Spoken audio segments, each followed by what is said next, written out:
the best way for me to explain this is when God reveals something to you, he doesn't just do that because he's bored. He does that so that you can now start taking some action steps. He wants you to take what he just gave you and multiply it. He wants you to work on it. He didn't give it to you just to twiddle your fingers. He chose you for that revelation because he said, you have something that you can use to multiply this. You already have all the tools. That's why I gave you this last piece. Now go move on.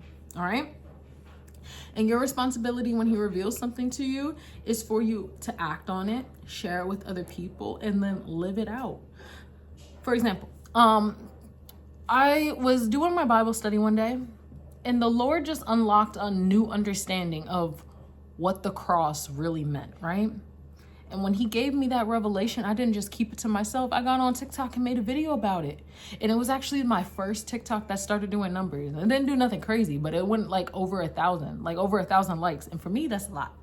For me, that's a lot because people don't be liking my TikToks like that. So for me to have a TikTok that did over 1,000 likes, I said, oh shoot, this hit the masses. And that video was me sharing a revelation that the Lord gave to me. What I was sharing is my new understanding of what the cross really meant. And I'm going to share it here too, because y'all probably didn't see the TikTok. Essentially, what the Lord gave to me is that the Lord loves us so much. And he knew that we would never be able to live a righteous life. We would never be able to do what he told us to do perfectly. We always miss the mark. That's what sin is, missing the mark. So God loving us so much, he broke off a piece of himself and sent it into the world. That is Jesus, his son. He sent his son into the world to live the perfect life none of us would be able to live. And then he had to pay the price for our sins, because the cost for sin, for you to get right with God, is a sacrifice.